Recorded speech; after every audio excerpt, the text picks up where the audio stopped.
Comment est-ce que vous devez structurer votre plan d'affaires pour votre projet?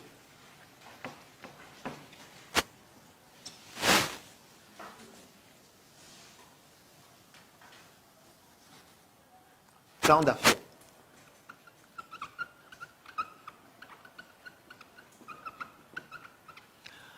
La première chose lorsqu'on veut structurer un plan d'affaires, c'est de se fixer un but. Quel est le but que je veux atteindre? Le but d'artistique, c'est qu'il doit être chiffré.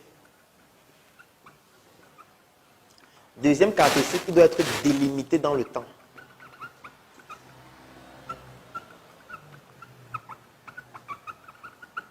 Troisième caractéristique, il doit être évalué. Quatrième caractéristique, il doit être optimisé.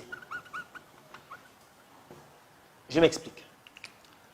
Quand vous vous fixez un but, il doit être chiffré. Exemple de but chiffré. Au bout de l'année 2020, ou plutôt au terme de l'année 2020, ma structure hospitalière doit avoir au moins 200 patients. Ça, c'est un but chiffré.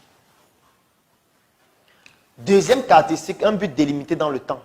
Les 200 patients-là, je dois les obtenir dans un délai de 12 mois. Ça, c'est un but délimité dans le temps. Troisième but, évaluer. J'ai une évaluation de mon but une fois par semaine.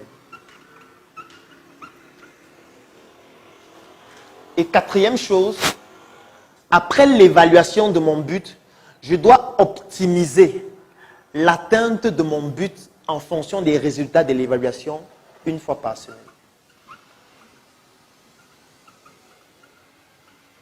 C'est un exemple. Ça veut dire quoi? Vous pouvez décider de créer une structure qui sera spécialisée dans le suivi des femmes enceintes. Et vous vous dites, les 12 prochains mois, c'est-à-dire en décembre 2020, je dois pouvoir avoir obtenu un objectif ou un but de 200 patients, 200 femmes enceintes. Et je dois atteindre ces 200 femmes enceintes-là en 12 mois.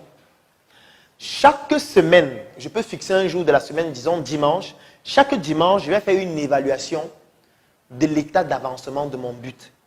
Et chaque fois que je vais faire cette évaluation, je vais faire un diagnostic pour essayer de voir les difficultés que j'ai rencontrées dans le but d'optimiser et d'améliorer ma manière d'atteindre mon but. Ça, c'est la première étape, le but. Deuxième étape, c'est de fragmenter le but en petits objectifs. Fragmenter le but en petits objectifs. Qu'est-ce que ça signifie? Je me suis fixé le but d'atteindre 200 patients dans un délai de 12 mois. Je vais fragmenter en petits objectifs. Qu'est-ce que je fais? Je vais diviser 200 par 12 pour avoir le nombre de patients que je dois avoir par mois. Ensuite, je vais diviser le nombre de patients que je dois avoir par mois par 30 pour avoir le nombre de patients que je dois avoir par jour, ou diviser par 4 pour avoir le nombre de patients que je dois avoir par semaine. On va faire le calcul. 200 divisé par 12, ça donne combien? Lorsque vous faites 200 divisé par 12,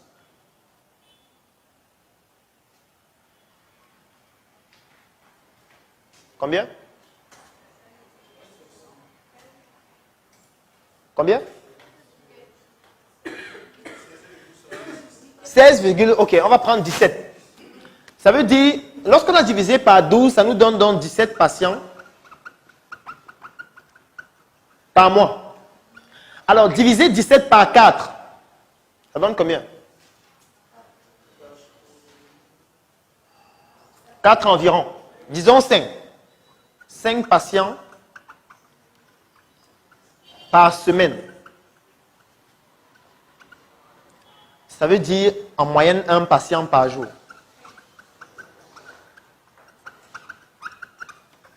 Est-ce que vous comprenez donc comment on a fait pour fragmenter le but en petits objectifs? Ça veut dire en fait, je me suis fixé un but, obtenir 200 patients dans 12 mois. J'ai fragmenté par mois. je me suis rendu compte que j'ai besoin de 17 patients par mois. 17 patients par mois, ça correspond à 5 patients par semaine, c'est-à-dire 1 patient par jour. Ça veut dire quoi? Le chiffre que j'obtiens par jour-ci va me permettre de constituer ce qu'on appelle une to-do list journalière. Journalière. C'est quoi la to-do list journalière? Ça veut dire l'ensemble des tâches concernant mon projet dont j'ai l'obligation de faire par jour pour atteindre mon objectif journalier.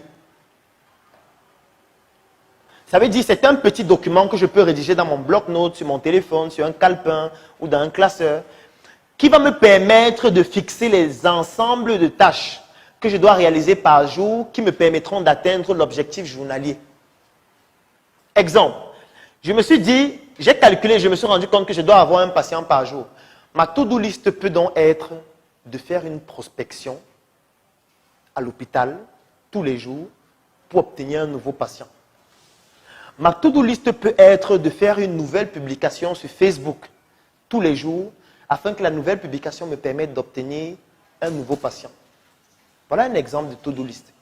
Ce qui fait que chaque jour quand je me lève, je vais rédiger un texte. Je communique dessus. Et mon objectif, c'est que le texte là me permette d'avoir un nouveau patient à la fin de la journée. Quand j'évalue à la fin de la journée, je regarde. Le texte là m'a permis d'avoir combien de patients? 0 patient. Ça veut dire qu'il y a un problème. Est-ce que le texte n'a pas été bien rédigé? Est-ce que je n'ai pas bien ciblé les personnes qui devaient lire mon texte? Est-ce que je n'ai pas communiqué aux endroits adéquats où il fallait? Qu'est-ce que je fais? Je suis en train d'évaluer à la fin de la journée. Le lendemain, je prends en considération les résultats de mon évaluation et j'optimise le deuxième jour. Le deuxième jour, je modifie ma stratégie, je réussis à avoir 2 patients. Troisième jour, je réussis à avoir 7 patients. Je comprends qu'en fait, il y a une stratégie qui me permet de pouvoir beaucoup plus facilement avoir plus de patients. Je commence à améliorer ces stratégies-là et je compare toujours l'objectif que j'obtiens par jour en fonction de l'objectif que j'ai calculé, qui est dans mon étalon. Parce qu'il faudrait que l'atteinte des objectifs spécifiques, jour par jour, semaine par semaine, mois par mois, me permette d'atteindre le but que je me suis fixé à la fin des 12 mois, à savoir obtenir 200 patients. Voilà comment on fait son plan d'affaires lorsqu'on veut mettre sur pied une structure hospitalière. On se fixe un but à atteindre. Le but doit être échelonné au moins sur 6 mois. Mais l'idéal, c'est sur 12 mois. J'ai bien dit 12 mois, je n'ai pas dit 1 an. Ce n'est pas la même chose. Quand vous avez un but précis, vous avez des objectifs spécifiques et vous savez ce qu'il faut faire au quotidien pour les atteindre. Quand vous n'arrivez pas à les atteindre et que vous trouvez une astuce qui peut permettre de l'atteindre, qu'importe le montant de cette astuce, vous allez trouver le moyen de payer pour avoir cette astuce-là pour aller plus vite.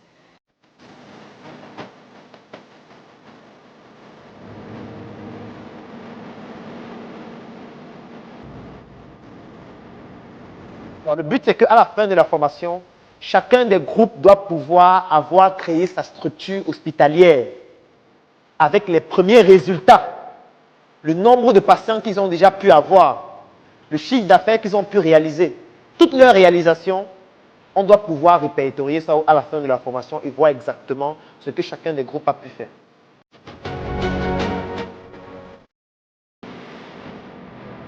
Vous allez beaucoup lire pendant ces 1 mois. Au moins 50 livres qui n'ont rien à voir avec la santé. Donc vous allez lire des livres qui n'ont rien à voir avec la santé. Il n'y aura pas des livres de physiopathologie, ou de chirurgie, ou d'anatomie. Ce sont des livres qui ont trait à l'entrepreneuriat, mais orientés vers la santé.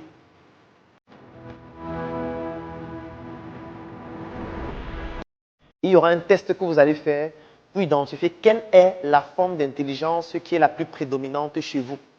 Parce qu'en fonction de cette forme d'intelligence, on verra dans quel domaine entrepreneurial, en ce qui concerne la santé, vous pourriez mieux exceller. Parce que c'est une implication dans le choix du projet entrepreneurial que vous allez avoir, soit pendant ou après la formation.